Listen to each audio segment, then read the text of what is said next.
Good afternoon. It's Friday, February 19th. We are just past the halfway point in the legislature. This is the weekly update. House 1058, that's our abandoned mineral bill that's on the governor's desk.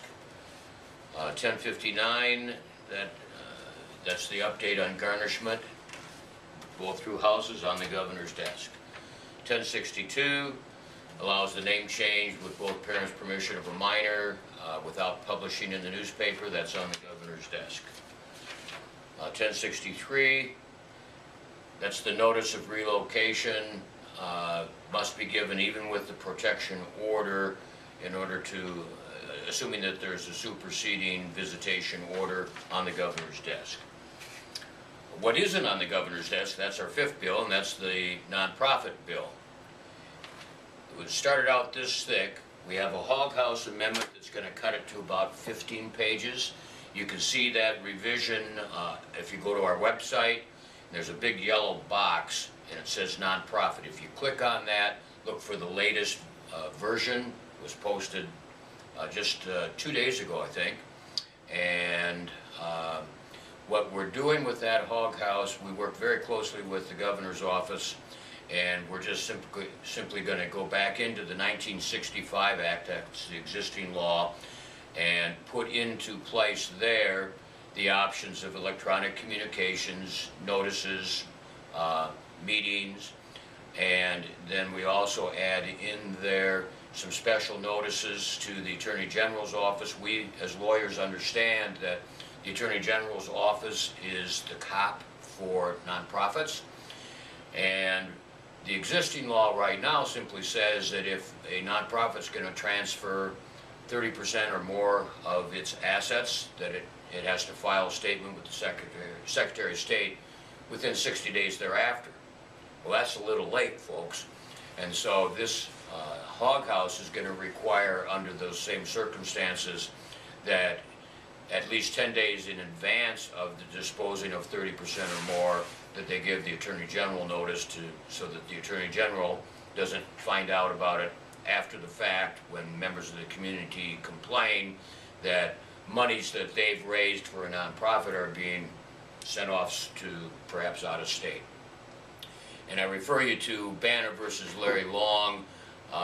That was a case, what, 2002 or 2003? I think it was a 2003 case.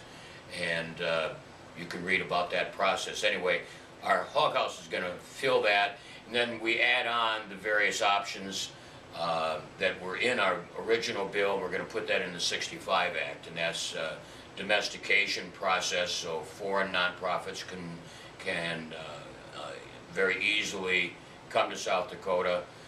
We also have conversion from profit to nonprofit, nonprofit to profit, and mergers. And those are all permissive, and they're going into the 1965 Act. I mentioned last week that House Bill 1180 would put a 100-year cap on conservancy easements. That would deprive our farmers and ranchers of the tax breaks that they can obtain both for charitable gifts and reducing the taxable value of your estate. You lose all those unless it's a perpetual easement.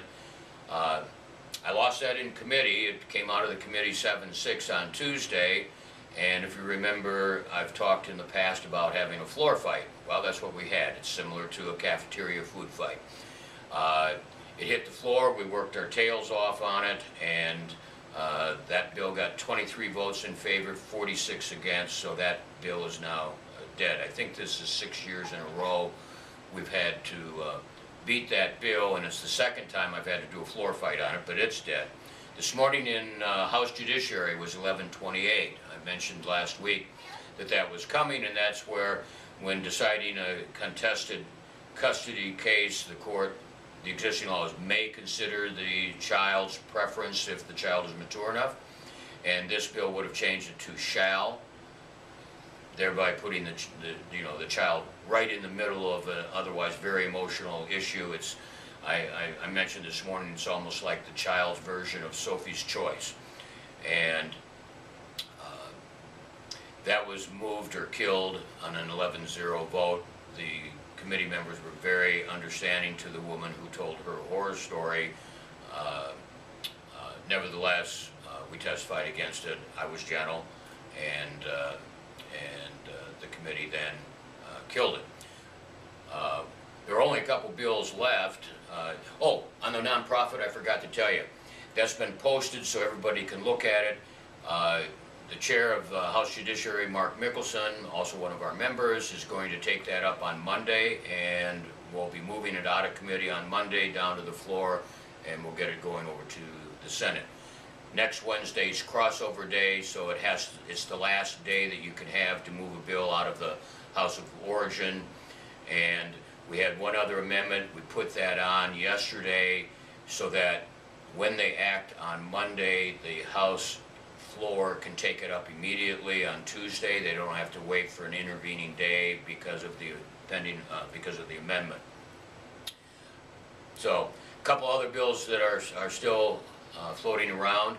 1107, that passed the House. It's going to be heard in the Senate next Thursday.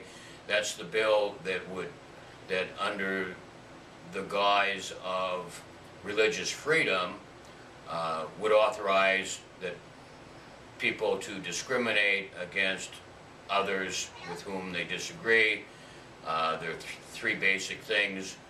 Marriage is only between one man and one woman. Sex can only be between that man and woman who are married. And three, essentially that your gender is determined anatomically at the time of your birth. In other words, they don't believe in transgender. The problem with the bill, and that's why the bar commissioners are sending me in, is that it provides for an affirmative defense. So, and it trumps all the existing statutes on protected classes, race, religion, creed, ethnicity, sex, and there's a couple others. And those are prohibited discrimination both in employment and in public accommodations. And so I ask you, well, how do you know if this couple standing in front of the desk in the motel, well, how do I know if they're married? You don't have a wedding ring. What are you supposed to do? Produce your marriage certificate? No wedding ring. Well, what about the pregnant woman who can't wear her wedding ring the last couple months? What about the unmarried woman who elected not to have an abortion, and she's pregnant, and her boss says, you haven't been gaining weight, you're pregnant. Yes, I am. You're fired. Under the existing law, can't do that. Under this bill, if it passes, they could. In any event, we're going to see if we can slow that down or kill it on the Senate side.